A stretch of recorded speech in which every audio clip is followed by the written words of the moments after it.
சேலையை கொடுத்துருக்காங்க. எப்படிடா பாவாடை இல்லாமல் கட்டுறது பொம்பளை எல்லாம் கேட்குறாங்க. சேலையை கொடுத்துருக்காங்க. எப்படிடா பாவாடை இல்லாமல் கட்டுறது பொம்பளை எல்லாம் கேட்குறாங்க.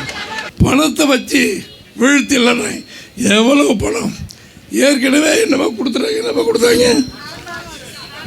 ஹாட் பாக்ஸ் அதெல்லாம் 100 ரூபாய்க்கு வைங்கெல்லாம் கொடுத்துருக்காங்க. அப்புறம் சேலையை கொடுத்துருக்காங்க. எப்படிடா பாவாடை இல்லாமல் கட்டுறது பொம்பளை எல்லாம் கேட்குறாங்க. அதனால் கேவலமான ஒட்டுமொத்த தமிழ்நாடு முழுவதுமே கேவலப்படுத்தியிருக்காங்க. எனவே நம்ம காசை எடுத்து இந்தியா தமிழ்நாடு முழுவதும் இது மாதிரி கேவலப்படுத்துகிற இந்த ஆட்சி இருக்க வேண்டுமா என்பதை சிந்தித்து பாருங்கள். ஒன்று, இன்னைக்கு நம்முடைய 4 வருட பிஜேபி ஆட்சியில் நம்மை பார்த்து அடிமை என்று சொல்கிற திமுக முரசொலி அவர்கள் இறக்கின்ற வரை அந்த பிஜேபியில் நம்முடைய வாஜ்பாயா கூட்டணி சேர்ந்த போது அவங்களதெல்லாம் இனிக்கு தான். இப்போ நம்மளது கசக்குதுங்கிறார். என்ன நீங்களே புரிஞ்சுக்கணும். அவங்க பிஜேபியோட திமுக இருந்தால் சரியான கூட்டணியா, அண்ணா திமுக கூட்டணி சேர்ந்தால் மோசமான கட்சி, மூழ்கிற கப்பல் அப்படி நம்மளை சொல்கிறாங்க.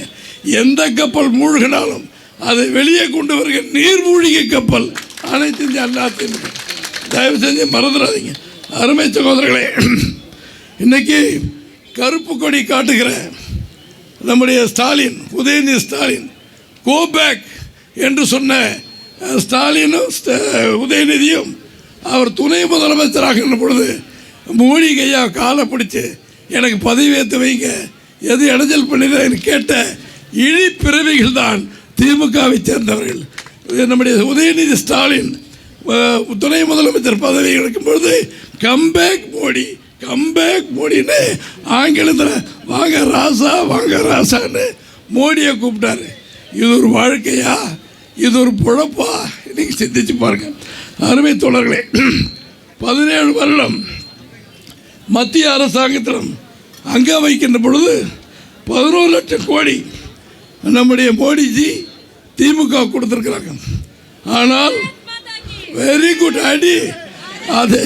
ஆனால் காங்கிரஸ் இருந்த பொழுது 3 ஒரு பக்கம் கூட தமிழ்நாட்டு கொடுக்கவில்லை. இங்கே பிஜேபி குறை சொல்கிற ஸ்டாலின் அவர்கள் இதெல்லாம் உண்மையாக நிச்சயத்துக்கு பதில் சொல்லணும். எனவே தர்மம் நம்ம பக்கம் இருக்கு, நியாயம் நம்ம பக்கம் இருக்கு.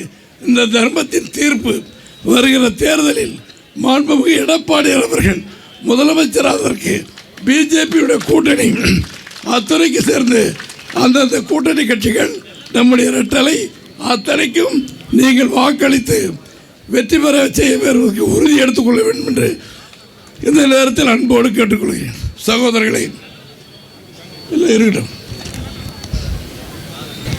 சகோதரர்களே, காலை 10 மணிக்கு இந்த நிகழ்ச்சி என்று சொன்னேன். 9:45 முத்துராமலிங்கத்திலிருந்து அத்தனை பேர் வந்துட்டாங்க. நம்ம தம்பி டிடிவி ஐயா கட்சி தலைவர் அன்பு தம்பி நல்லசாமியிலிருந்து அத்தனை தலைவர் வந்துட்டாங்க. இங்கே வந்திருக்க உங்களுக்கும் கூட்டணி சக்தி தலைவருடைய பாதங்களில் என் அன்பான வணக்கத்தை பணிந்து வணங்கி தெரிவித்துக் கொள்கிறேன்.